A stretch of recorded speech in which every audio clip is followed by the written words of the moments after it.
Good morning. It took me back through some periods in my life that I would reminisce about because they're long gone. I'm no longer working, I'm retired. Gives me more opportunity to work on this project for this organization. As you can see, we're the Uncrowned Queens Institute for Research and Education on Women, Inc. And the piece here from a poem called Uncrowned Queens was our inspiration over 20 years ago to name this organization Uncrowned Queens. We go on to the next one. My colleague, Peggy Bertram, and I, neither one of us are historians by trade. Peggy has her PhD, actually 2 PhDs, one in public health and one in women's studies. And as you heard, mine are in counseling. But in 1999, I got a call from a colleague who said that there were a group of women that were coming together to organize to celebrate the centennial of the Pan American Exposition. And she wanted to know if I'd like to be a part of that. And I thought, well, you know, I don't know anything about the Pan Am. I'm not a historian. But she said that this group of women, which eventually became the Pan Am 2000 Women's Pavilion 2001, were looking at developing what they called focus groups at the time to celebrate the role that women had played in areas like medicine, like government, like the arts, science, etc. And there were no African American women who were part of this project. And so she said, I really, really encourage you to be a part of it. So Peggy and I began to attend meetings, and we realized again that there was not a role in which African American women were featured in what they were doing in 1901. And in fact, I don't know that anybody at that point really had a good idea as to what women, African American women, were doing. And I became really interested when I heard the story of a group of African American women, an organization called the Phyllis Wheatley Club of Colored Women. Some of you are shaking your head, so you know I'm speaking about, that organized in 1899 in Buffalo as the first affiliate of the National Association of Colored Women's Clubs. And that group came together, and they actually in 1900 staged a protest rally at the Michigan Street Baptist Church because they wanted the managers of the Pan Am to bring in an exhibit that W.B. Du Bois had in Paris, in the Paris Exposition of 1900, that featured the ways in which African Americans had progressed since emancipation. So the Negro exhibit, as it was called, had charts that looked at the advancement of African Americans in the purchase of real estate, for example, or in the attainment of educational degrees. And there were colleges that were featured in that exhibit. And there was art that was featured in that exhibit. And there were all kinds of statistics, again, that portrayed the advancements that African Americans had made. And so the Phyllis Wheatley Club wanted to bring that exhibit to Buffalo in contrast to the old plantation and darkest Africa, which were in fact stereotypic presentations of the way African Americans lived.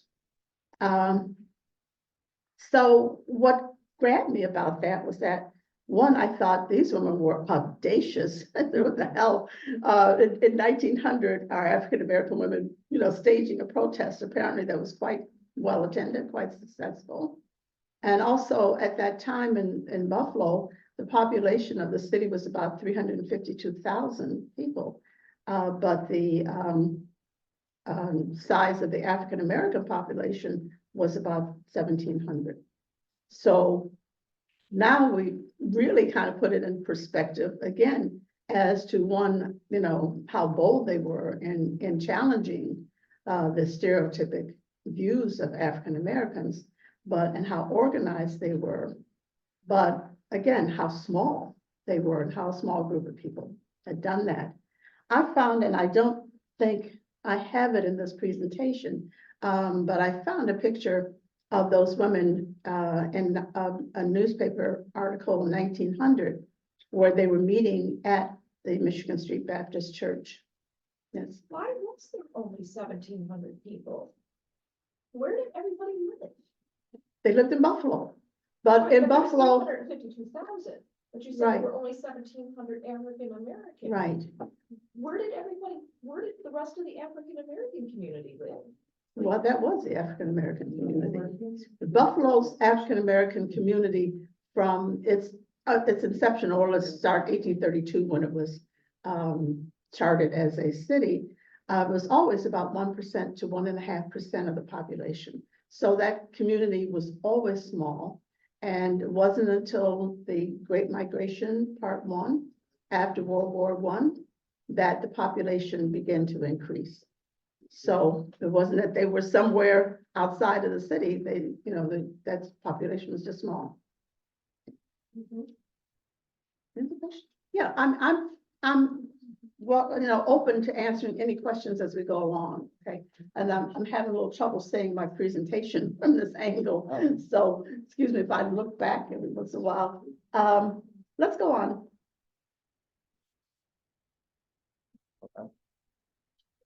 Okay, so when Peggy and I started thinking about, again, what to name this project, that we began to get really engrossed in. And I became we divided up the work somewhat in that I looked at the old plantation and the Phyllis Wheatley Club and what those women were doing. And Peggy looked at the Darkest Africa and the individuals who were involved in that exhibit, which were both, human exhibits on the Midway. And because it was very hard to find, to identify people, this is one of the things we wanted to do. Who were these women? What were their names? What could we say about them? Even the Phyllis Wheatley Club, there are a few that we were able to name. Certainly, many of you probably know Mary Burnett Talbert, who at that point was the corresponding secretary of the club, and Susan Evans, a social worker who was not from Buffalo. Most African Americans were not from Buffalo originally. They came here. Was the president. But so we began to look around, and Peggy had been working on her second doctorate in women's studies, and in particular, Drusilla Dungey Houston was the subject of her research. And this woman was an extraordinary woman who was a poet, a journalist, a historian, a social activist, a women's club organizer, etc. She wears many, many hats. But and Peggy has been working on her for 20 years, and she's just finishing up a book on a biography of Drusilla, did her dissertation on Drusilla Dungey Houston. So we found this poem that made sense for us to name our project after the poem by Drusilla. And she's from Oklahoma, and she's influenced the development of Uncrowned Queens in other ways that I'll get to later on in the presentation. Here you have a very long mission statement. I won't read it, whatever, let you look at it. But when we started this in 1999, the use of the internet, use of social media, etc., was just, at least for us, certainly just beginning, to take off. And we thought that it was very important. Not only were we teaching ourselves about the use of the internet and the use of social media, etc., to tell a story, we wanted to make sure that we pass that on to other women, and of course, as well as identifying women whose histories are not known or well known, and beginning to preserve that. So the model that we're looking at, again, using this new technology, was to work up something that was going to be replicable, We did not want to go the standard route of doing a book, although we did eventually. And as you can see there, something was transferable, had a regional focus and transferable because we wanted to be able to replicate this model in other parts of the country.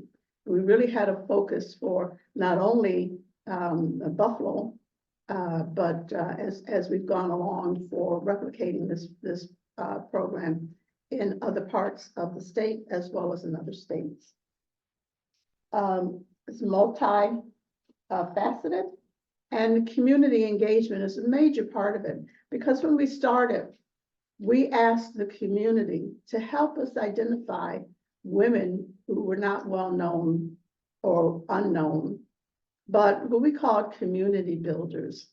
And again, going back to the original focus on the women in the Pan American Exposition, we realized that when it came to the histories of Black women and women in general, those histories aren't recorded, and very often, again, not known. And even in the instance where you may have a woman whose history is known from 1950, and I'll take the example of Cora P. Maloney. How many of you have heard of Cora P. Maloney? Any of you? One or two? Okay, she was the first African-American woman to be elected to the Common Council, Buffalo Common Council. She was much more than that, but she had a first in that role in the 1950s, mid-1950s, 56 or 58, and was very involved, as I said, communally. And there's very little written about Cora P. Maloney, very little that you can find about Cora P. Maloney, even though, again, people who were alive at that time, like myself, when she became the councilwoman, do know the name and associate it with that particular fact. Very little else is known, or very little else is written about her. And there's so many women like that whose histories are not written, that we decided not only should we focus on the women from the Pan American Exposition that we could find, that we could research, but we should focus on women in the community, women again, who were, quote, community builders, who were engaged in many activities to bring a better life to members of the community. When we developed the site, the website, and again, we did so because we wanted to make it replicable, but we also wanted to make it such that if there was a need to update a bio, to correct a bio, that we would have the ability to do that online on a web page rather than putting it in a book. Because once it's in a book, it's written. The only way you change it is go back and do another book. The web page, we had the fortune to work with a young woman called Lisa Francescone, who was our webmaster, our first webmaster, and she was extraordinary. As a result of her work and initial work, we got a number of awards and recognitions for the development of this website and the unique aspects of it. So who is an uncrowned queen? And as I said, we wanted to engage the community in not just the historic women, but the women who are current, women who are alive today, and whose histories really should be written down and preserved. And part of that engagement was asking the community to identify its uncrowned queens. Very often we got the question, well, who is an uncrowned queen? What do you have to do? I haven't done anything spectacular. I don't deserve, et cetera, et cetera. And we said, no, we're looking, this is a historical project. We're looking to make sure that we preserve women's histories for the future and for educational purposes as well.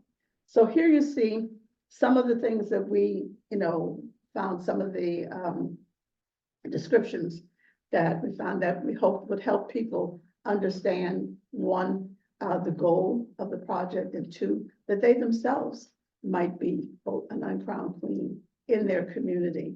And we wanted to get, make sure that we got their bios and that we got their photos. Next. So here's Corpy Maloney. And this is a part of a project that we did 2021. Know her name, again, spotlighting women, women's history, asking the community to help us to identify women that we want to make sure that the name hasn't been forgotten. And again, it's more than their name. And of course, Corpy Maloney's bio is on our webpage. And the webpage is Uncrowned Community Builders at this point. And I'll tell you why that is, I think, later on in this presentation. But I like the quote from Mrs. Maloney here and wanted to share that. Unfortunately, she died in 1961, just as she was beginning a second term. And I'm sure this woman would have made, you know, great strides in the political arena if she had not died early. Next. So what have we learned from these Uncrowned Queens? We have about 2,000 on the site, and I will say this includes men, and I'll tell you why how that came about as well. But as you can see here, that many of these women were trailblazers. They were the first in their field to accomplish X, Y, or Z, and first in their fields, in many instances, might be the 1960s, might be the 1970s or the 1980s. Not that long ago that Buffalo had its first African-American female principal or superintendent for that matter. So, you know, some of these accomplishments, you know, came up rather late, or it would seem rather late. I found them to be a source of personal inspiration myself, lives that are instructive in working with young people. I think it's important that we pass on these histories so that they get a sense of the, you know, their forebears and what they experienced and what they accomplished. Very often, we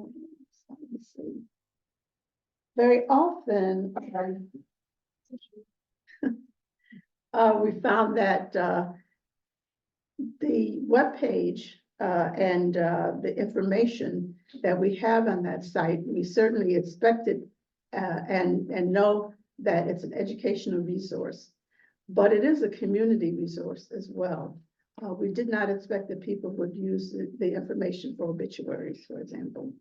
And we started getting calls from people asking us if they could use it for obituaries. I hear regularly from the mayor's office, from the county exec's office, from the state legislators' offices, when they're looking for information about people that they want to present proclamations to, they go to Uncrowned Queens and they get that information from there. So when we started this, we didn't envision all the ways that our work could be utilized, but it has been used in ways that we hadn't intended, but ways in which we're very pleased that we're able to have this resource available to the community. Now, we hadn't intended to really do a book. As I said, the reason we started with the webpage because of the fact that we could make changes, you know, snap of a hand or finger or whatever to get a web manager and make the change.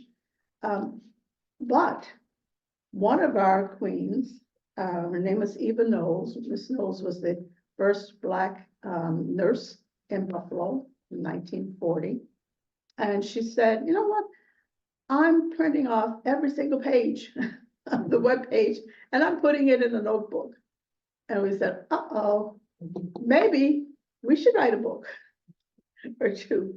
So we started out with the Uncrowned Queen series. This is the second volume. I had the first volume over there too. but what we did was to take the bios and we took, we identified the women, by employment or, area of, accomplishment. Very often that was hard to do because one of the things we learned is that, these women are engaged in more than one area of contribution. And so sometimes it's hard to really kind of pigeonhole them, but we did. And so there's a section on educators, there's a section on media folks, there's a section on artists, etc. And we set up the bios that way. And we also then wrote an introduction, depending upon what we were doing at any particular time. There might be an article.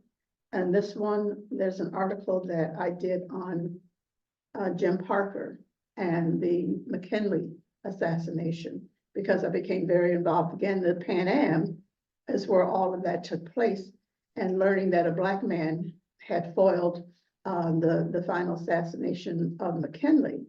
I decided that I wanted to do some more work, some more research on Jim Parker. And so this is at the very early beginnings of the research, and I wrote a short article in there. So each of the books has, an article. See the third one there in 2005, we celebrated the centennial of the Niagara movement, the founding of the Niagara movement.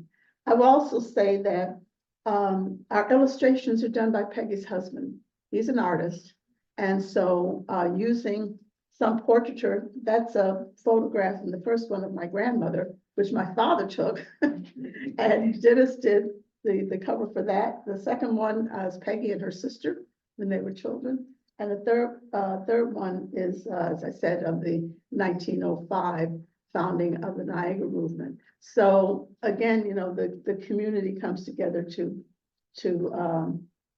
put together this work. Okay, let's go on.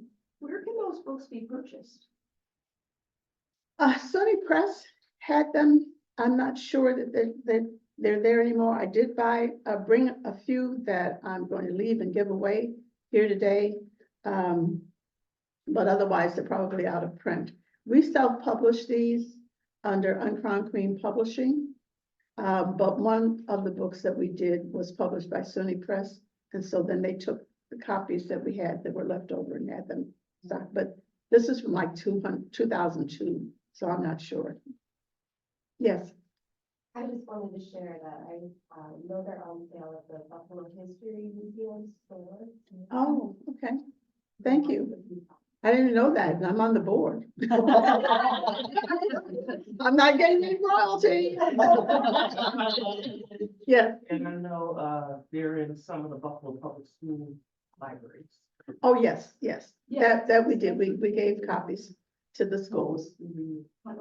Oh, yeah. Okay, good question. All right, let's move on. As this program has proceeded over the last 20 years now, because in 2003, the celebration of the Pan Am, took the whole year of 2001 rather. And at the end of that, the Women's Pavilion basically sunset as an organization. But Peggy and I knew that we were hooked on this and that we wanted to continue with this project, and to do so that we wanted to develop a 501c3. So in 2003, we did that. And so we've been operating now, really, we're into our 25th year, essentially. And through that time, besides continuing to add to the webpage, do articles, do other publications, we found ways to celebrate milestone events that have taken place, like the 1905 founding of the Niagara movement. Again, I've done some research and written on that. What was the African American community doing at that time and who was doing it? because there continues to be misrepresentation or misinformation about Mary Burnett Talbert's role in the founding of the Niagara movement. Very often it's presented as she was one of the founding members. She was not. They did not allow women to be members of that organization the first year. And however, Du Bois and a few others did meet at her home the first day of the meeting, and then they went to Fort Erie. There have been certainly, a lot written about the differences between Du Bois and Booker T. Washington. And Washington did have, kind of his spies here trying to scope out what was happening with the founding of the movement, and also trying to block, publication of information about what was going on there. And so there's a lot, probably still to uncover regarding that particular incident, that particular historic fact. But Mary Talbert was not a part of the founding. And so, we continue to work to try to make that known. But in 2005, based on that event, we had a full year of activities and celebrations where we wanted to bring focus and attention to this historic site, and this historic founding of the forerunner of the NAACP here in Buffalo and in Canada.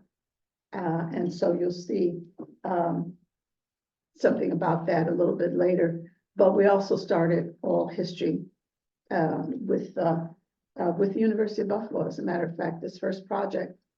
And we did 5 interviews with 5 extraordinary women. I think 4 of them are no longer with, actually 3 of them are no longer with us. One is Georgia Burnett, is an early nurse, the 3rd licensed nurse, African-American nurse in Western New York. Gwendolyn Green, very involved with the Urban League. Her stepfather was founder. William Evans of the Urban League branch here. So we did this, and these interviews and transcripts, etc., are in the archives at the University of Buffalo. We were at UB at that point, and the collaboration, and I didn't mention collaboration before, except to say we collaborate certainly with the community, but we have done collaborations with many organizations, including Buffalo History Museum and others, because it's extraordinarily important field to work and to work with other organizations within the community, some that are focused on the development of the historical archives in the African American community, as we are. We also work with the Afro-American Historical Association of the Niagara Frontier. So I want to make sure this was our first foray into doing oral histories.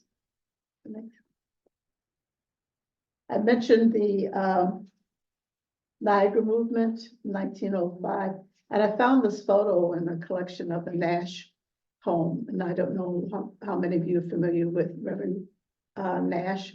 He was the long-term pastor of the Michigan Street Baptist Church. And his history would take the whole hour, so I won't get into that. But there are a collection of extraordinary photos from this period that were preserved, that were part of the collection of materials that found in Reverend Nash's home. Unfortunately, most of them aren't identified. So it's really heartbreaking, because I know that there's some people that I've been doing research on whose photos are in that collection. And I'm just, wishing there was just a way we could identify them, but we can't. But they still provide a glimpse into the ways in which African Americans were living at that time. And again, on the theme of hats, that year, 2005, one of the plays that, and Studio Arena is long gone, but one of the plays there during the 2005 season was Crowns. And so along with that, again, in the spirit and the history of what church hats mean to African American women, we did a project on hats, not only here, but also in Rochester, because we have, as we work to expand and replicate the Uncrowned Queens, we did establish a small project in Rochester at that time. Okay, now we get to the men. What happened there? So we're doing Uncrowned Queens from 1999 or so to 2007. And all during that time, men were saying, well, what about the men? What about the men? You know, there's no whining. And we said, okay, we'll get to the men. We know that there are uncrowned kings out there, and the same way that we define uncrowned queens, that there are uncrowned kings whose histories are important and vital to the historical fabric of the African American community in Western New York. And so we started a webpage called Uncrowned Kings. And here's some of the early people on that webpage. In 2011, when we were at the university, had a partnership with the University of Buffalo until 2011. And in 2011, we left UB. And we found we were not able to manage two web pages, one Uncrowned Queens and one Uncrowned Kings. Our mission is the same. Mission never changed. We just added again another aspect of the program, like the oral histories or like the celebrations of community events. And we thought of the name that would bring both together. So now we have Uncrowned Community Builders. It confuses people in a sense because the name of the organization, the 501c3, remains the Uncrowned Queens Institute. But the webpage itself is Uncrowned Community Builders, and some of the other programs are that as well. So when you're looking for us on the webpage, look us up as Uncrowned Community Builders, which will have the bios of many men, as well as the women we've been working.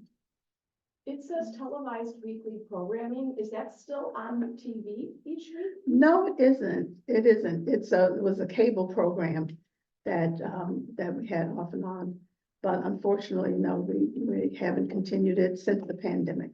The pandemic kind of wiped us out. What channel was it on? It was one of the access cable networks, and I can't remember now exactly what that number was. Because it what seems like spectrum. an ideal fit for like PBS. From your lips to Yeah. the PBS.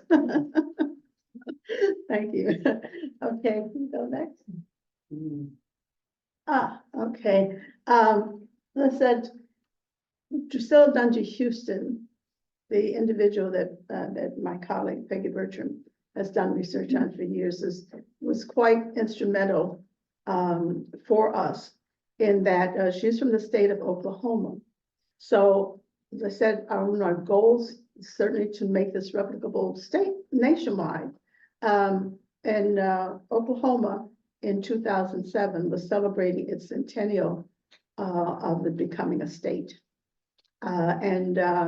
They put out an RFP for organizations to submit projects to celebrate that centennial. So we did, and we were accepted. We were the only out-of-state program that was accepted to celebrate the centennial of the statehood of Oklahoma. And again, that came about because of Peggy's work on Drusilla Dungy Houston. And then I found a connection a little bit later that I think is in this presentation we'll talk about. So we went to Oklahoma and we started to work again with the community and identifying their uncrowned queens. And we spent a year in Oklahoma, thanks to that centennial, going all over the state, Oklahoma City, Altos, Enid, I can't remember where else, but we were, Tulsa, most definitely Tulsa. And in Tulsa, of course, the Tulsa Race Massacre of 1920 was something of interest to us. Again, this is our fourth book. And the flyer that's there on the back of the book are survivors of the Tulsa Race Massacre that time. Many of them in 2007 were still alive. And of course, now, you know, I think there are 2 survivors who are still with us that were fighting to get reparations. But we had the opportunity to network this year with people in Oklahoma. And it was, you know, just an actually extraordinary experience. And so you will find on our webpage, not only women from West New York, but also women from the state of Oklahoma. Okay, and I mentioned the Tulsa Race Massacre, and particularly, you notice the individual, the family to your right. That individual is a man by the name of Andrew Jackson Smitherman. And one of the activities that we had early on was to host and to promote several conferences. We had 3 annual conferences focusing again on women and women's history. And one of those conferences, before we went to Oklahoma, we invited a woman by the name of Eddie Faye Gates to come in and to be a presenter. And Eddie Faye was a former teacher, but she was on the, at the time called the Tulsa Race Riot Commission. And she chaired a committee that did oral histories with the survivors from the race massacre. And wrote several books based on that. And when she was here addressing us at the conference, she said, well, you know, you have a family of a very prominent individual who was instrumental, engaged in that race massacre. His name was Andrew Jackson Smitherman. And he was the editor of a newspaper here in Buffalo. And I said, are you kidding? He was at that point deceased. This was in 2003, I think 2004, when Eddie Faye came. And it piqued my interest. And who was this man who had been involved? And actually he was indicted for inciting the massacre. He was a newspaper publisher in Oklahoma. He published the Tulsa Daily News, the Star, Tulsa Star, the first African-American weekly or daily to be published in the country. Extraordinarily bright. He was also a poet, a musician, and just a very extraordinary man, very brave man. And when the Black men, when they met, when they came together to go down and confront the sheriff and actually offer the sheriff their assistance in protecting a young man called Dick Rollins, who'd been accused of assaulting a white girl. They went down to protect them. They met first in A.G. Smitherman's office. And, you know, the whole thing with the riot, that will take another whole hour. And then look at my time. So he was forced to flee, of course, Oklahoma. I'm not sure he'd get a fair trial, even if he got to trial. So he and his family fled, and they initially went to Boston. And he wrote a poem on the Tulsa Race Massacre of 1921. And he and his wife, in order to kind of feed themselves, he did presentations, he did lectures about what had happened. He lost, as I said, he lost everything, and that he lost his printing press, of course, his newspaper, about $50,000, which is quite, at his house, which was quite a lot of money at that time.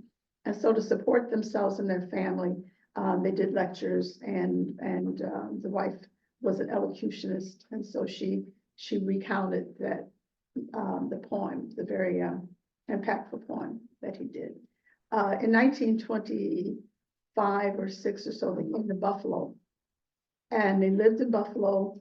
Those first years, I'm not sure how they supported themselves. I think he did freelance writing, but in 1931, he opened up the Buffalo Star newspaper, and for the next 30 years, he published that newspaper, changed names to Empire Star, but all of his newspapers had Star in the title. As I said, I became very interested in Mr. Smitherman. I wondered how a person could have suffered and the losses that he suffered, and then, you know, come back and kind of rise, you know, like the phoenix again.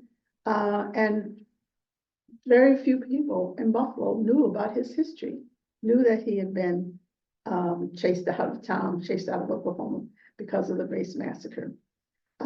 That newspaper, the Buffalo Star, Empire Star, is here in this library, and it's on microfilm. And so many years ago, as I'm going through the microfilm, that's the way we used to do the research, I found that he had begun to serialize his biography. He wrote a column, a weekly column, and he did about 31 or 32 before he died. He died of a heart attack at his desk, and he was writing. And he said, the last words he wrote was, the very next, and that was it. So again, I mean, it's an intricate story. I'm trying to condense it, but he has been a focus of my research and my writing now for some time, among some other things. And I said, unfortunately, he died before he could get to the period of the race massacre, and so we don't know what what his engagement was. But I did contact the Oklahoma District Attorney for Tulsa, and I wrote him and said, you know, this is a man who became a very important community builder here in Buffalo, who resurrected his life.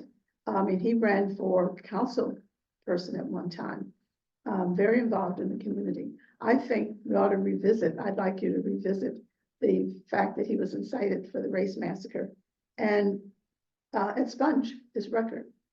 The DA did. The DA did, and in 2007, we were invited to Tulsa to the hearing where not only Mr. Smitherman's indictment for inciting the riot was expunged, but that of 57 other Black men who had been accused of inciting the riot. So this was not this is not part of what we intended to do as a result of the Uncrowned Queens organization, but it's something that, you know, things that have evolved as I've been working on this organization. So here we are in Tulsa. December 7th, they had this major ice storm, everything closed down. All the buildings, all the government buildings were closed because they had no electricity, no lights, no heat, etc.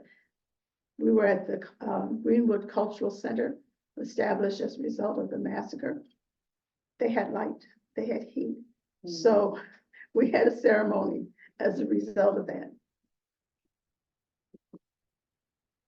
On to Go Tell Michelle, and I'll try to be brief with this. In 2009, when, or 2008, in that particular presidential campaign, you know, our first African-American soon-to-be president was running, and his wife, and there was a lot going on, a lot of nastiness, a lot of meanness going on in that campaign. And so I said to Peggy one day, we were in office, you know, we should write and have other women write to Michelle Obama and express our support and encouragement to her. And we asked African-American women, oh, I'm thinking it was sometime after the election, maybe, that, or close to the election, that I had the idea. And I said, we should, ask people to send in letters of encouragement, etc. And so we did. Women sent, it was extraordinary, women from all over the country, women from Africa, women from South America, sent letters, poems, prayers, chants, whatever, into us. And Peggy contacted SUNY Press and said, we've got this wonderful idea. How about we're interested to see if you'd be interested in this book. And they said, yes. As a matter of fact, send us the first letter, which we did, which flew them out of the border. And they decided to publish this book. And we wanted to publish it before the inauguration. So between Thanksgiving and Christmas, we had to collect all of these letters, select the ones we wanted, get consents, get approvals, etc. But in January of 2009, we had a book called Go Tell Michelle, African American Women Write to the New First Lady. A number of local submissions were accepted, but as I said, there were women from all over the world.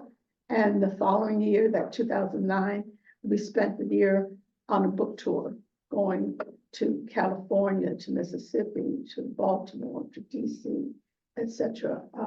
Got a wonderful experience, and everywhere that we went, where there were women who had made contributions to the book, we invited them to be a part of the book signing. So, our goal is to have community engagement. This was one way that we were able to do that. And this book is on sale at SUNY Press. Okay. And here you see, it was also a audio book. And these are our publications to date. Next. Now you ask about NPR. We did do a project with NPR. It's our local NPR station. We wrote a grant to the national to take the Uncrowned Queens idea and do a radio program. And that program was the host of that program was Lorna Hill. Ms. Hill's a wonderful actress, playwright, an extraordinary woman. Unfortunately, she's passed since then. But there are copies of the transcripts of this show in UB Archives, I believe. So again, they are available. I'm not sure if UB has the actual audio or not. I know they have the transcripts. Go on. And you ask about the TV program. It was called, well, it was called a number of things. We started off with illustrations. And now, the last time that I did this was, they've got stories to tell, conversations with Uncrowned community builders. I consider all of this information to be, archivable material that I hope at some point we'll have the opportunity, either through the archives at UB or with the public library, to preserve these and make these more available to the public.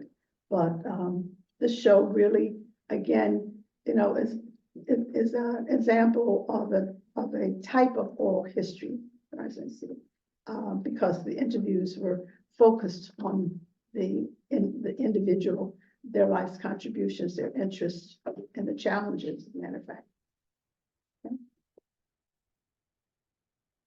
Okay. 20 years. At 20 years, we did a retrospective of the kinds of things that we've done. I'm not going to go through that because the time is passing, but we've gone to the next one. This is Peggy and myself.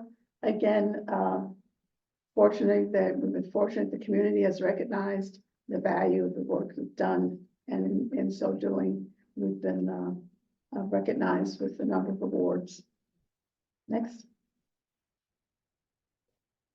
So I think I mentioned already, some of our outcomes as a result of this project, and now institute, some of which we anticipated and some of which we didn't anticipate as to how this information is used. We've already talked about, educationally, most definitely, and the other unintended consequences, so to speak, as to ways we did not think people would use this material, but do. And here we have some of our achievements. This is what our webpage looks like now. You can actually go on and start a biography. So at first, the only way people got their biographies online was to give us the material and then we retype it or what have you. Now someone can go in and submit a bio. It doesn't go right up, but you can also submit photos. We can have up to 10 photos, additional photos with the original photo. Okay. We've gotten into really also some aspects of preservation of items. This particular plaque was at the Michigan Street Baptist Church, and we found it in I would say a thrift item junk store kind of. Look at it. We found it there, and actually the owners were quite generous in allowing us to take this plaque and to present it to the members of the church, as you know, which is now being refurbished to be a historic museum. But there is and the Nash home behind the church already has been converted to a museum, and the plaque is there in the home.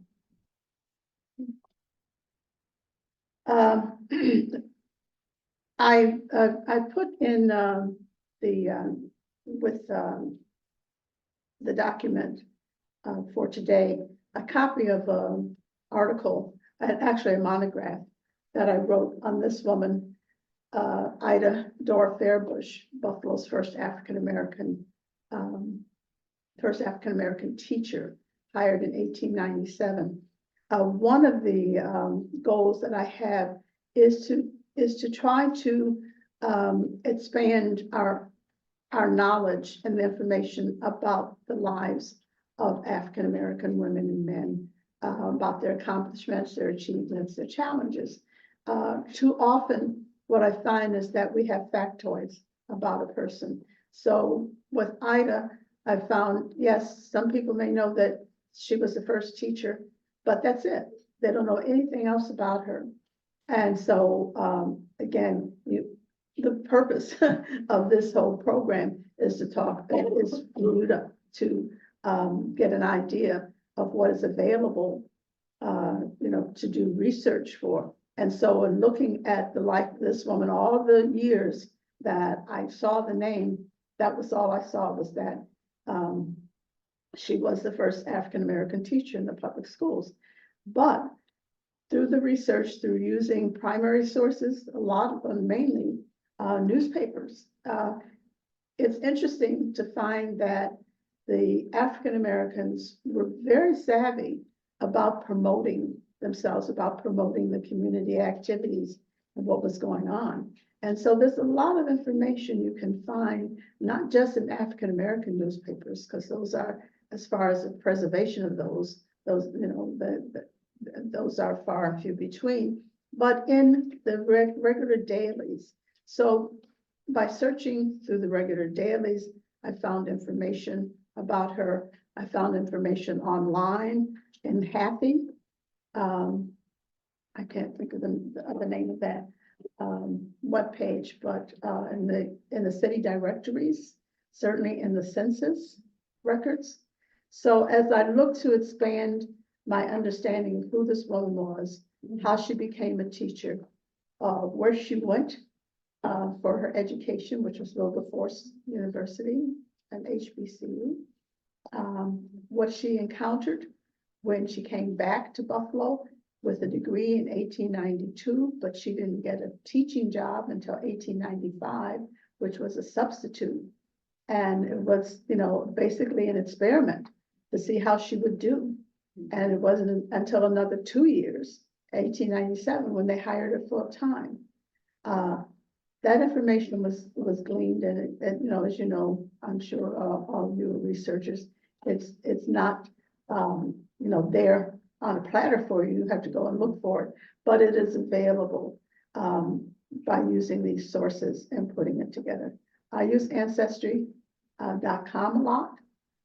These days, when I started my family history back in the early 1990s, I did all of the usual research. I did, the microfilm. I did the census records, which are on microfilm. Very tedious, very, very tedious. I went to Louisiana, which is where I'm from originally, and went to some of the genealogy libraries there. Still tedious, still tedious. At this point in time, your students have, much easier resources to utilize through the digitized these. And to speak of a digitized record, and then I'm going to conclude a little bit of my time, that recently worked on the St. Philip's Episcopal Church. It was the first African-American Episcopal church in Buffalo, was the 7th one founded in the nation by African-Americans in 1861. Well, I attend St. Philip's, and I knew that they still had their records from 1861. Where were those records? In a file cabinet, unlocked file cabinet in the rector's office. It was like, it's wonderful for me to be able to go there and get them personally, but there was some concern about, the safety of those records and, and the making sure that they would be around in 2061. So thanks to Dr. Lillian Williams, who helped facilitate a partnership with the University of Buffalo Archives and the church's willingness to allow those records to be moved and taken to UB. They're being digitized. They're available, will be available for researchers. So, there are those gems, I think, in terms of African-American history and resources that still need to be uncovered. Again, as Peggy and I work on these projects, that we have for the Institute, whatever we find, we're finding that there's more out there than you think, but that it does need cultivation and does need nurturing in order to make sure that we find it, preserve it, but it's available for use in educational purposes. And I think I am close to the end. If you would just end with the last slide. Just go through.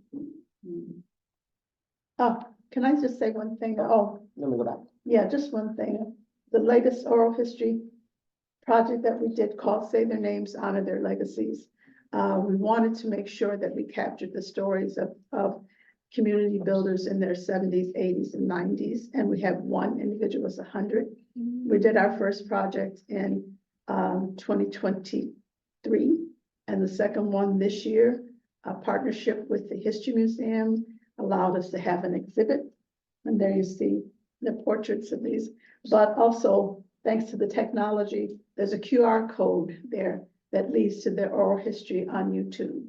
So if you get a chance, go to YouTube. There are now 24 interviews there, and we're working on curriculum so that I don't think that students, will sit through a 15-minute. Most of the tapes are between 4 and 12 minutes, but even a 12-minute tape may be a bit much. What we asked people to respond to in these histories was, tell us a bit about yourself and your family, where you grew up, where you went to school, etc. Tell us about a challenge you encountered. Tell us about an accomplishment, significant accomplishment that you're proud of, and then tell us what message would you give to young people about how to cope with the stresses and problems that they are encountering today. What advice would you give them? So those were the 4 questions. One of the one of the values certainly to that is that one of our interviewees was 100. Then a participant in World War II, been stationed in Australia, et cetera, in combat in the Pacific realm. And one of our participants was Mrs. Connie Eve, who was 93 when she passed in March. So our intent was to capture, the stories of these elder community builders, many of whom were lifelong community builders because they continued to work and to contribute well into their 90s, and to make these interviews available and to provide curriculum for them. So that's what we're doing at this point, is working on curriculum to make them available for social studies classes. I think I saw on the one slide, but it went too fast, the URL for the YouTube, where these videos could, I Yes. want to take a picture of that. And that's it.